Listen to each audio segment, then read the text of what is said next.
Welcome to Potential Props, Inc. Here you will find props made from redesigned and modified found objects, which may have unique shapes and characteristics.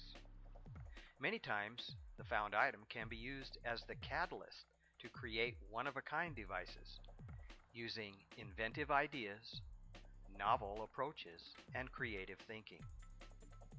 This website will cover most of my builds using my ink technique.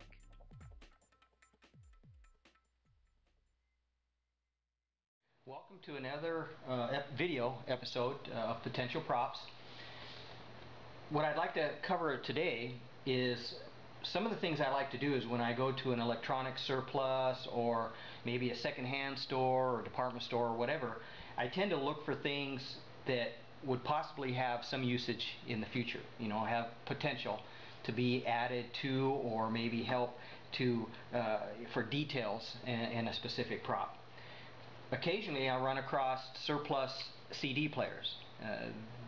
They no longer have a use as they are, but for me, I tend to look at the CD player to see what is available internally.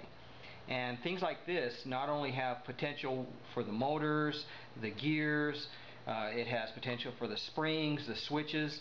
The circuitry probably not so much, but only maybe as a detail. I like to maybe cut parts out to give details to certain props.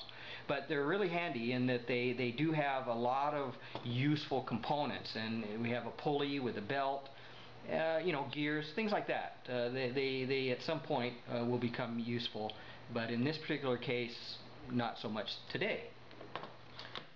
This component from a CD player I did find a use for in another prop, and what I ended up using from this particular CD component is the bar on this side. It holds the center component steady, and then the drive pulley, or this is an actual worm gear, and also it has another drive, it has a shaft on the other side. So another prop that I'm going to be showing later used this particular component in another prop. I didn't use the motor because it's a servo motor, and servos need a certain amount of control circuitry to make them work.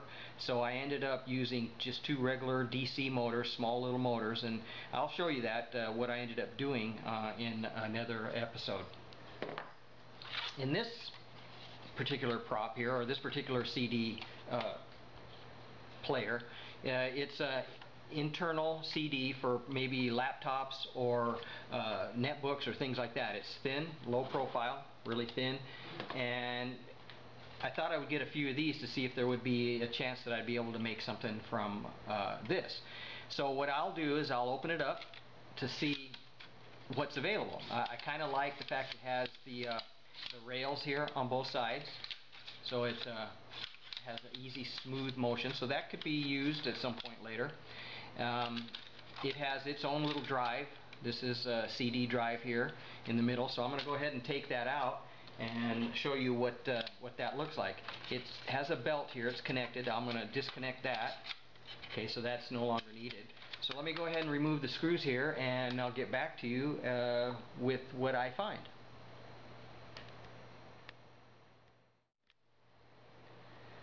Okay, after removing 6 little screws, little Phillips head screws, I was able to remove the plate. This is a cover plate. I'll probably keep that for something in the future. And the CD player motor, the mechanism itself, comes right out, just like that.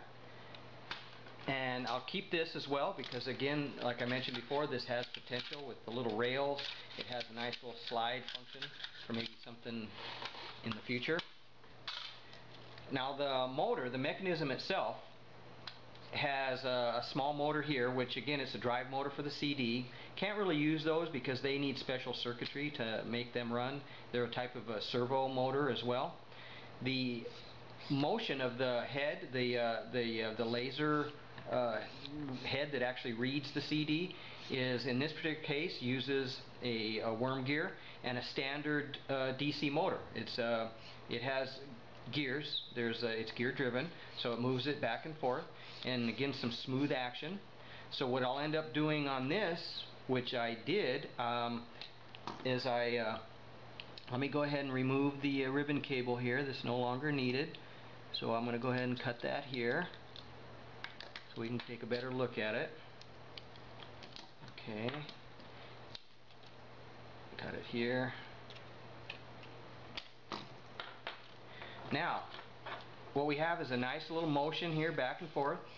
Little CD drive. It only has maybe an inch and a half of travel, but it's maybe good for something.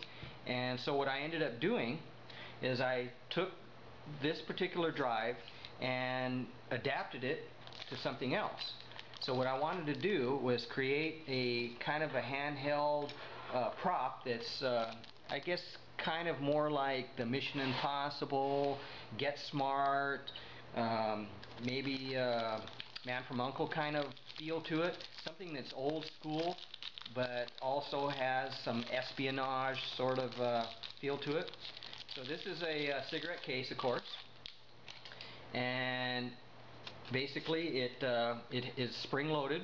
Okay, it has the little spring-loaded little arms here, which I'll probably end up removing. But again, I kind of like the whole spring-loaded sort of old school kind of cigarette case, you know, kind of an invisible sort of prop. So what I ended up doing was taking the motor out of here, same kind of motor. It is the exact same drive gear, DC motor, and the little drive bars on either side. What I ended up doing was taking this, and in order to make it fit this package, as you can see, it's much bigger than the package itself.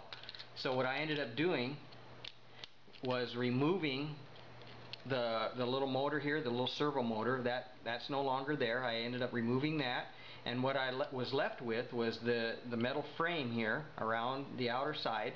And so in order for it to fit inside this package, I was looking at it and says, well, what if I, you know, cut the tabs off here, all the tabs, so they're not needed anymore, and then cut it down the center and made it smaller. And in order to do that, I would have to cut this centerpiece here, the actual where the laser point of the light right here, that would have to be cut smaller. And again, I would have to remove the electronics from there. I don't need that. So what I ended up with, taking those two items, I ended up with this. Okay, so basically the way this works, it's sort of a covert scanner, sort of like maybe if you're looking for a maybe a hidden bugs, or you want to maybe use it as a remote type detonator for something. But I added an antenna, so right here, so when you first open it up, watch the antenna on the top. It goes up like that. Okay, so when you close it, it extends the antenna and retracts it. So when you first open it, it extends the antenna. You see I've added some electronics. This is a battery right here, battery packed, and again, everything had to be kept low profile and super thin. And as you notice, the bar graph actually goes below the level. If I close it, it actually protrudes into the opening here. So when the antenna comes up, it's now in the way. So the portion that actually comes up blocks. So you can see it kicks up. Okay, and that motor is the actual drive mechanism in here. Okay, so I ended up taking a very thin aluminum. This is aluminum sheeting that I bought at the hobby store. It's extremely thin, and I'm trying to see what the thickness is on this. Oh, and it indicates here it's a 0.016. Okay, so that's the thickness. So I took a sheet of that, cut a nice little plate, cut the opening in here to actually match the potentiometer. There's a pot right here. This is an adjuster that I can actually increase or change the sensitivity of the item I'm searching for. Okay, so it has a little circuit there that's making it search. Also have an earphone plug right here. This is so that you can listen to what's going on in case let's say you're listening in on a conversation. This has a little earphone jack right there, standard earphone. We have a keypad that's going to be here. This will be copper. I'm going to end up etching out a copper simulated keypad there so that maybe you can add it, you know, enter information. and as you can see, it still allows it to close. Right here I have a pressure switch that turns it off when the lid closes. Okay, so like that. So when it closes, just like that. So you pop it open, the antenna goes up, you plug your earphone in, you set the sensitivity, and you can actually listen in, or maybe it's, like I say, it could be kind of a timer kind of thing. So the electronics are located here. There's some clock circuit, it's a 555, and that's the circuitry around the bar graph. Probably end up covering this with something. I got some space here that I'll probably use here. So we got a keypad, we got the electronics, bar graph, we have a little adjuster so we can turn that down, so it's just a single flashing LED or an actual bar graph that looks like it's actually doing. This portion of the video is going to show the circuit not only from the front but also from the back. I wanted to show that I kept it as low profile as I could in order for it to fit into the package that it's going into. This is point to point, and it uses solderable peg type circuit board. Each circle, each hole there is a circuit. It's a copper trace, so that you can actually solder the components to the board, and also any wiring or anything that you want to add. This particular circuit needed to be kept super low, so most of the parts are actually cut through the board. I'm actually going through the board with the component, again, to keep it as low profile as I can, so that it would actually fit inside the prop itself. So there you go. I wanted to kind of show that as it's coming along, and this is basically done. What I'm going to do is paint the rest of it black right in here, so that all you really kind of see is the two red bar graphs and the adjuster, the potentiometer right there. So there we go. So that was two items that I put together to match, you know, to actually function in a cigarette case. That's kind of nice, has potential. I took the motor, cut it in half, thinned everything out, made it smaller, and it worked perfectly. So that sits down inside there just like that. Of course, the switch that operates it, there's a fishing line. It's a small little nylon line. You can't really see it there, but the idea is there's a micro switch right here that when this closes, it pulls on the micro switch and allows the antenna to go in. When it opens, it relaxes, closes the micro, and the antenna comes out. So there we go. Just like that. Hopefully, if you're still around, and before you go, I wanted to show you what this looked like without the cover plates. I removed the single screw to remove that plate there, and that's what it looked like here on one side. And then I removed the screws on this side, okay, to remove the servo drive motor that drives the CD itself. And you know, maybe at some point I can use that, but usually I don't find a use for that particular motor, because again, it's a servo type motor that I really haven't figured a use for it, but I'll keep those around. So this is what the mechanism looks like by itself, and it has this here. There's a little spring right here. Sometimes I like to keep the springs, so I'll take that off. It's a little tiny spring. Keep that. I keep the screws. You never know when you'll need a few screws. And this particular piece lays up in here, and it was the actual spacer. It's a plastic piece that they use as a spacer to raise the circuit board up on here, so it raises up a little bit.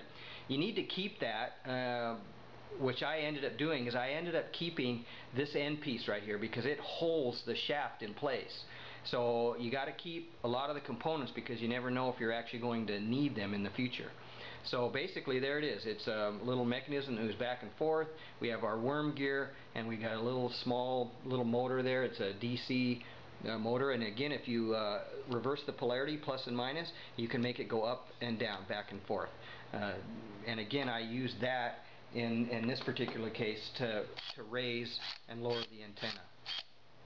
Okay, so that works pretty well. Okay, so there you go. Thank you for watching.